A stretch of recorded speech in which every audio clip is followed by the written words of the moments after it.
Hello, everyone, and welcome back to the LNG Academy. I'm your host, Richard Jones, Chief Operating Officer at Capstone ITS, and proudly part of the Solaris Group of companies. In today's episode, we'll cover a topic that is paramount to the safe and efficient operations of LNG facilities worldwide, LNG panel operations. This episode is brought to you by Gastech 2024, the world's largest meeting place for natural gas, LNG, hydrogen, low-carbon solutions, and climate technologies. This year, Gastech will take place at the George R. Brown Convention Center in Houston, Texas, from September 17th through 20th. And I'm happy to share that representatives from Capstone ITS, as well as our Solaris Group of companies, will be in attendance. Okay, let's jump into today's LNG panel operations episode. Joining me today is my colleague, Mehdy Touil, a regular co-host of LNG Academy and an LNG operations specialist with the Capstone ITS team. Hi, Mehdy. Hi, Richard. Mehdy, your career in global LNG is approaching the 20-year mark, with most of that time in an LNG panel operator role. The term panel operator might be unclear, even to professionals in other sectors of the LNG industry. Can you elaborate on what that role entails? I get this question quite often, and the term can be indeed confusing. An LNG operator at a liquefaction plant, at a trading office, or at a shipping desk are totally different roles. To this day, I still receive job offers for commercial roles that contains the term LNG operator in the title. The LNG panel operator function is also known as the control room operator, the board, the console operator, the CCR operator for central control room, or simply DCS operator for distributed control system. They all mean the same thing. For people outside the industry, I like to use the railway analogy. A panel operator is a train driver. The driver is in charge of the mechanical operation of the train speed, and all the train handling. The panel operator is in charge of the production line, called an LNG train, which consists of units arranged in sequence for the processing, treatment, and liquefaction of natural gas. Thanks, Mehdy. I appreciate the railway analogy as part of the interconnected equipment relationship of the term train across both industries. For those interested in becoming LNG panel operators, could you explain how the progression from field operator to a panel operator typically happens, and speak to what kind of training and experience are required to make that transition? Mm-hmm. The journey from field operator to control room operator is a significant progression that require a blend of experience, training, and aptitude. Typically, a field operator starts by working directly on the LNG plant's equipment. This hands-on experience is crucial. It provides an in-depth understanding of the machinery and processes involved in LNG production, including startup and shutdown of individual units. The next logical steps before becoming a panel operator is the role of a senior operator. As a senior operator, you become in charge of a group of field operators, overseeing their work and ensuring that all processes are running smoothly. Over time, operators undergo rigorous training programs that cover both theoretical and practical aspects of LNG operations. This includes learning about the distributed control system, the safety protocols, emergency procedures, and process optimization. In addition to formal training, so mentoring from experienced panel operators is invaluable. This on-the-job training helps field operators understand the nuances of monitoring and controlling the plant operation from within the control room. They learn how to translate data, troubleshoot issues, and make real-time decisions to ensure the smooth and safe operation of the LNG train. There is also a vetting process that usually involves the shift supervisor opinion, input from existing panel operators, and comprehensive sessions on the OTS simulator. This is a key position where mistakes can potentially cost millions of dollars in production losses or damaged equipment, so it's critical to ensure you put the right person in front of the screen. It takes several years of field experience and comprehensive training before an operator is ready to transition into the control room. This ensures that they have the necessary knowledge and confidence to manage the complex and critical tasks of a panel operator. That's fascinating, Mehdy. Thanks for sharing those insights. Given the level of responsibility and the rigorous process to become an LNG panel operator, would you say the panel operator position is a coveted one within the LNG industry? Not always, Richard. The position comes with a high level of stress, and not everyone is cut out for handling an LNG train on the verge of tripping in a multi-billion-dollar facility. Personally, I was not particularly excited about the idea of sitting for 12 hours in front of a multi-screen setup. It took a lot of convincing from my peers and my supervisor before I accepted the challenge. And let me tell you, it was not love at first sight. Many of my colleagues decided to pass on the opportunity and continue working in the field, despite the limited progression prospects. The reality is that the best operator in the field does not necessarily make the best panel operator.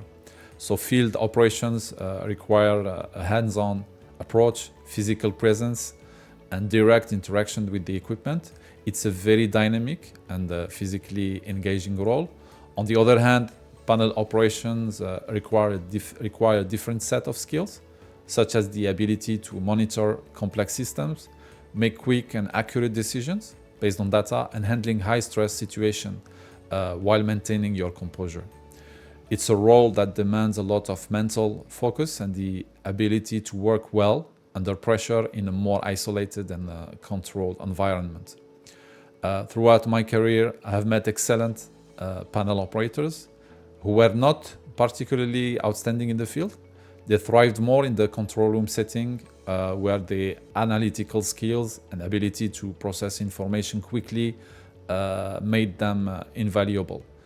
On the opposite, some of the best field operators I know choose to remain in their roles because they prefer the hands-on nature of the job and the direct impact they could see from their efforts. Additionally, being continuously monitored in the control room by your supervisor, the superintendent, or the management is not something everyone is cut out for. In essence, both roles are crucial but require different strengths. It's not a matter of one being better than the other, but rather finding where one's skills and preferences align best. Thanks, Mehdy. I can certainly appreciate how the LNG panel operator role needs to work in concert with other facility resources to ensure safe and viable operations. What is the most challenging part of being an LNG panel operator? The most challenging part, Richard, is with no doubt the physical toll and the health impact that comes with the job. Sitting for 12-hour shifts in front of multiple screens can be incredibly taxing on the body.